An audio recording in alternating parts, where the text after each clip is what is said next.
আসসালামু আলাইকুম। আজ আপনাদেরকে দেখাবো বাসায় দোকানের মতো পারফেক্ট দই তৈরির রেসিপি। আমি আজকে আপনাদেরকে দেখাবো 2 রকমের কিভাবে দই তৈরি করা যায়। মাটির সারাতে দই তৈরি করেছি। সারাটি এদিক ওদিক ঘোরাচ্ছি, দেখুন একটুও দই পড়ছে না। কতটা পারফেক্ট হলে দইটা পড়ে না দেখুন।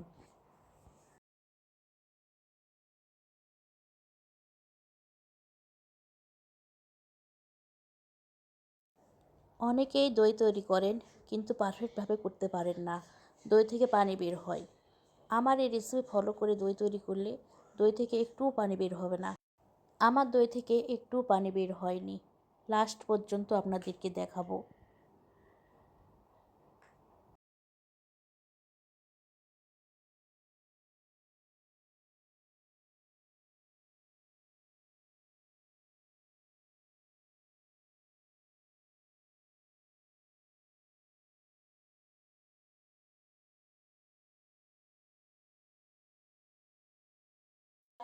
আমার দইয়ের সারাতে একটুও পানি বের হয়নি। লাস্ট পর্যন্ত আপনাদেরকে দেখাচ্ছি।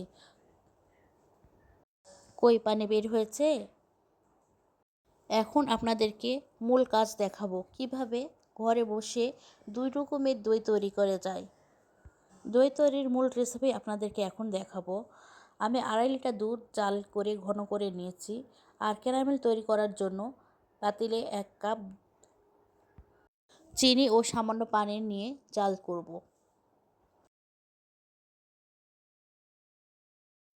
আমি 2.5 লিটার দুধ জাল করে 1 লিটার করে নিয়েছি। প্রথমে আমি ক্যারামেল করে দই তৈরি করব। দোকানে যে রকম লাল রঙের ক্যারামেলের দই হয়, ঠিক সেরকমই হবে আমার এই দই।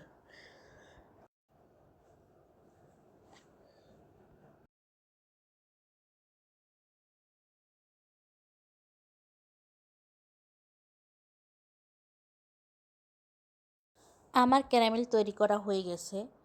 অল্প অল্প করে দুধ জাল করব। একসাথে দুধ দিয়ে দিলে ক্যারামেল আর দুধ ফুলে উঠবে আর দুধ পড়ে যাবে। এখন আমি 1/2 লিটার দুধ দিব।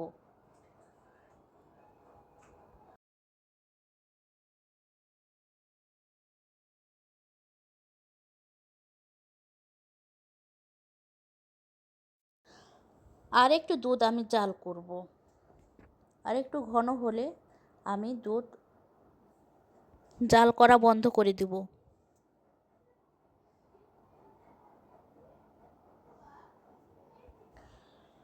দুধ সবসময় নাড়তেই থাকবো।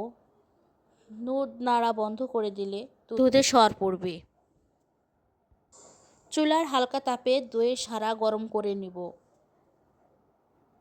আমার দইয়ের সারা গরম করা হয়েছে। জাল করা দুধ এখন ছেঁকে নিব।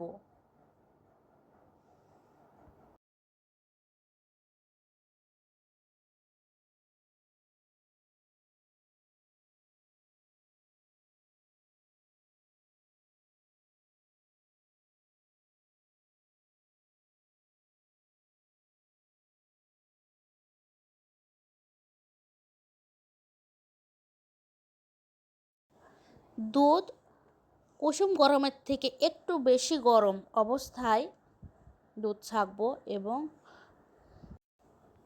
দইয়ের চড় দিব। দুধ ছাঁকা হয়ে গেছে।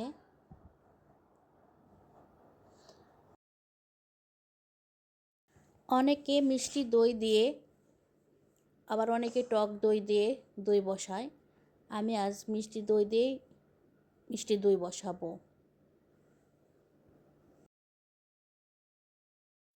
এই বাটির অর্ধেক দই দিয়ে আমি দই বসাবো।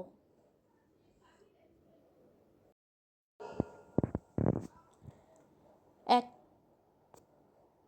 একটি প্লেটে সামান্য পানির উপর আবার 1/2 প্লেট দিচ্ছি।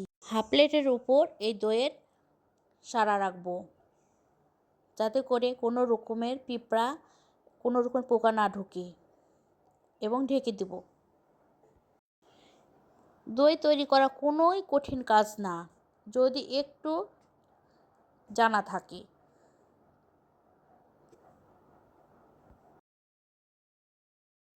এই পাতিলেও 1/2 লিটার দুধ আছে। দুধটি জাল করে ঘন করে নিয়েছি। 1 কাপ চিনি দিয়ে জাল করে নিয়ে ঘন করব। আমার জাল করা হয়ে গেছে। আগের নিয়মেই এখন দুধ আমি ছেঁকে নেব।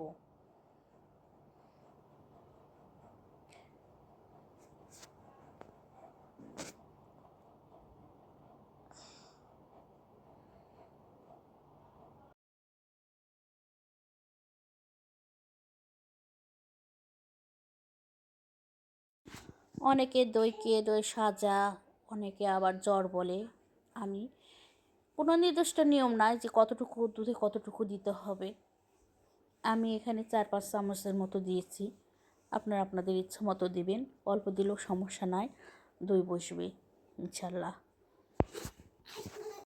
আমি আগে যেভাবে দই ঢেকে রেখেছি ঠিক এটা ওইভাবেই ঢেকে রাখবো। সারা রাত ঢেকে রাখলে দইটা ভালো বসে। আমি সারা রাতই দইটা ঢেকে রাখবো। সারা রাত পর সকালে আপনাদেরকে দেখাচ্ছি আমার দইটা কতটা সুন্দর বসেছে। এদিক ওদিক হালাচ্ছি, তারপরও দইটা আমার পড়ছে না, একদম জমাট বেঁধে আছে। এখন আপনাদেরকে দইটা কেটেও দেখাবো। আমার দই থেকে একটুও পানি বের হবে না।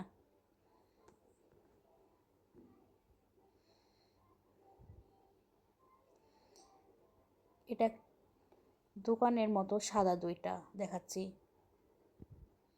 এরপর আপনাদেরকে ক্যারামেল করে যে দইটা তৈরি করেছি ওই দইটাও আপনাদেরকে দেখাবো। ওটাও অনেক সুন্দর হয়েছে, আর খেতে তো মাশাআল্লাহ অনেক সুন্দর হয়েছে।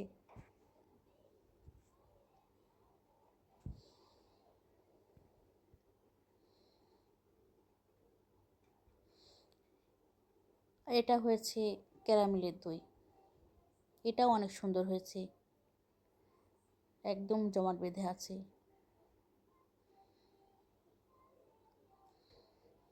এটাও আপনাদেরকে কেটে দেখাবো।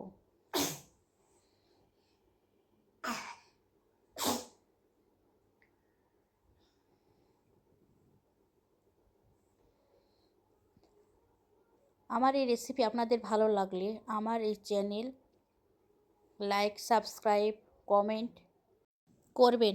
ধন্যবাদ আমার এই রেসিপি দেখার জন্য।